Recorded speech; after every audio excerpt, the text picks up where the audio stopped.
మన భారతదేశంలో మనకు తెలిసిన చాలా ప్రాంతాలున్నాయి. అందులో భాన్గఢ్ కోట ఒకటి. ఈ కోట గురించి చాలా మంది చాలా రకాలుగా వినుంటారు, వినని వాళ్ళు చాలా అరుదు. మనం మాట్లాడేది ఆ కోట గురించే, జైపూర్ మరియు అల్వార్ మధ్యలో ఉన్న భాన్గఢ్ కోట గురించి.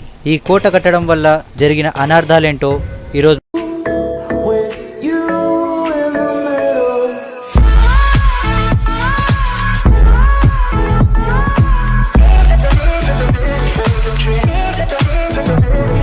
భాన్గఢ్ కోట శాపగ్రస్తమైందని, అందులో దయ్యాలు తిరుగుతూ ఉంటాయని భాన్గఢ్ కోట పరిసర ప్రాంతాల్లో ఉన్న ప్రజలందరూ చెప్తూ ఉంటారు. అది ఎంతవరకు నిజం అనేది ఈరోజు మనం తెలుసుకుందాం. అసలు ఆ కోట వెనకాల ఉన్న రహస్యం ఏంటి, అసలు ఆ కోటను కట్టించింది ఎవరంటే భగవాన్ దాస్ అనే రాజు తన కొడుకైన మాధవ్ దాస్ కోసం కట్టించాడు. మాధవ్ దాస్ కు ఒక అందమైన కూతురు ఉండేది. తన పేరు రత్నావతి.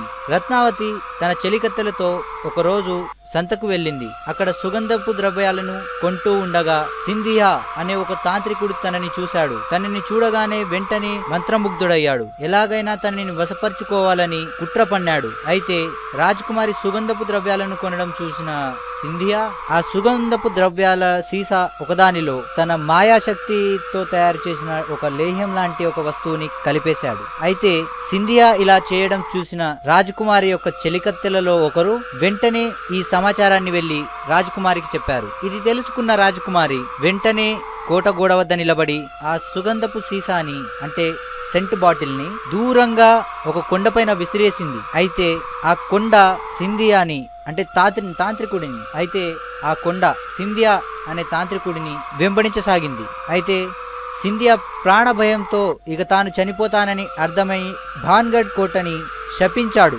ఈ కోట తనకున్న వైభవాన్ని కోల్పోతుందని, ఇక భాన్గఢ్ ప్రజలు సుఖశాంతులతో ఉండరని, రాజ్కుమారితో సహా అందరూ మరణిస్తారని శపించి చనిపోయాడు. అయితే ఇదిలా ఉండగా మరో కథ కూడా ఆచరణలో ఉంది. అదేంటంటే అజబ్ సింగ్ అనే మహారాజు ఈ కోటను నిర్మించే సమయంలో కోటని బాగా ఎత్తుకు పెంచుతున్నాడని, అక్కడ ఒక సాధువు తపస్సు చేస్తూ ఉండగా ఆ కోట గోడ యొక్క నీడ తనపై పడుతుందని, అయితే ఆ సాధు వెంటనే అజబ్ సింగ్ మహారాజు దగ్గరకు వచ్చి ఆ కోట గోడ నిర్మాణం అంత ఎత్తుకు చేయవద్దని, తన తపస్సుకు భంగం కలుగుతుందని హెచ్చరిస్తాడు.